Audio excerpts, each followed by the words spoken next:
Okay, and then our last story this morning, I'm very proud, is practically in our backyard. That here in California, that California State Senator Anthony J. Portantino has been moving and shaken with Senate Bill 562. Did you? I didn't know about this, Nancy. This I bill. didn't know about this either. And can you break this bill down for us, Shannon? Because Yeah, I mean, I'll try. I want to point out I'm that he's a state senator representing La Cañada, Flint Ridge, which is LA adjacent, very directly adjacent.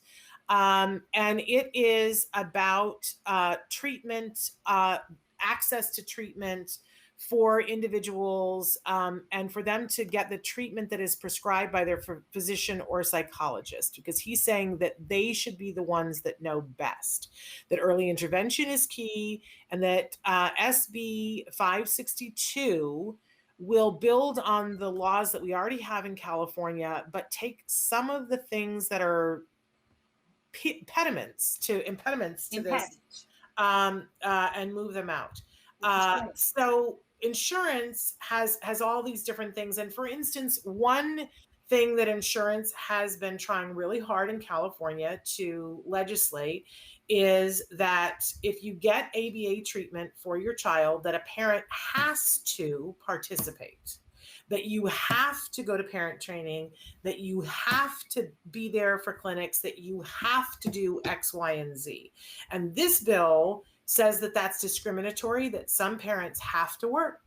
And that this bill says that the treatment can be done at school. Is that correct? That's a big one that sometimes, Nancy, we've all dealt with this, that like you have to go to work, you have to drop your child off at school, and then somehow your child needs to get back to the center or back home for treatment, and that it's all on you.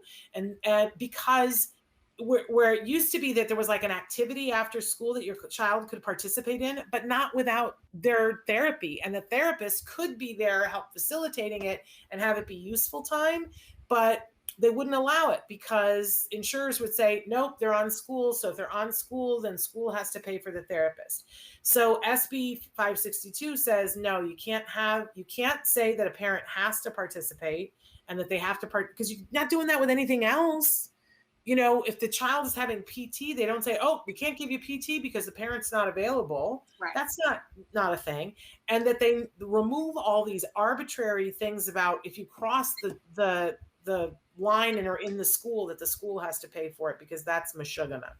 Right. So and lots of kids have, especially when they're younger, because if they're going to get the recommended 40 hours a week, they need a therapist from an outside agency to come to the school. We were never able to do that because my district would never allow it. But did Jim have an outside therapist at school? He did for a while. When he went to preschool, he had a card therapist. Okay. And then but then halfway through that year, we transitioned to a school therapist that the card therapist trained. Right. So we had both of them for, I think, a month. And then when he went to kindergarten, the card therapist came back for the first 2 weeks, trained all the staff at the new school, made sure that the school therapist was there. And then we had card on, we had like a certain number of hours in the IEP that was for card to consult. So that if a behavior cropped up, we wouldn't have to go back to the table and negotiate it. We could just call card would send somebody.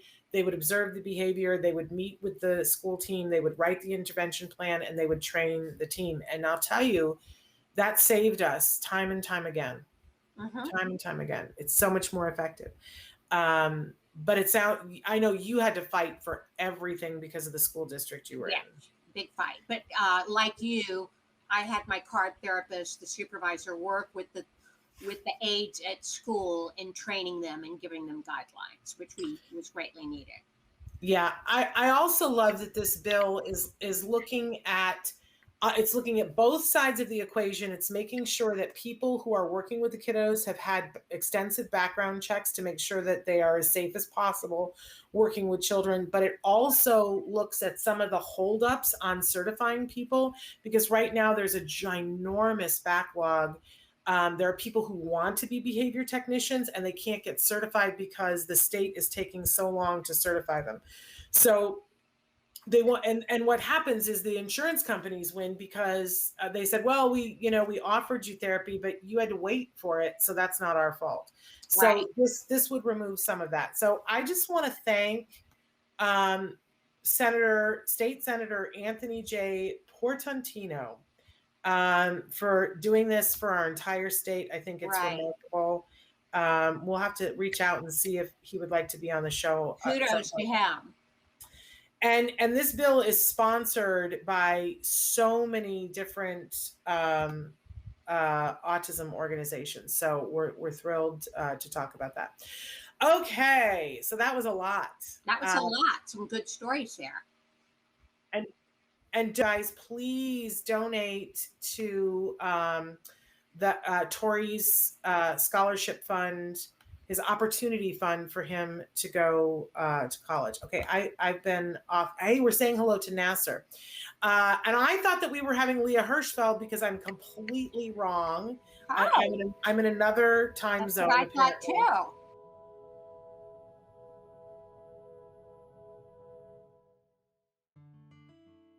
Thanks for watching Autism Live. If you found anything helpful in this video, please give us a like. In fact, make sure that you smash that subscribe button on YouTube and give us a like on Facebook. You can also follow us on Twitter and Instagram for important updates. And please download our free podcast wherever you get your podcasts. See you next time. Until then, give your kiddos a hug from me and one for you too. Bye-bye for now.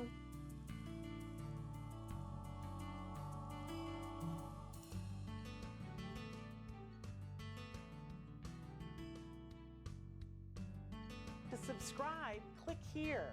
And if you'd like to check out some more of our videos, click here.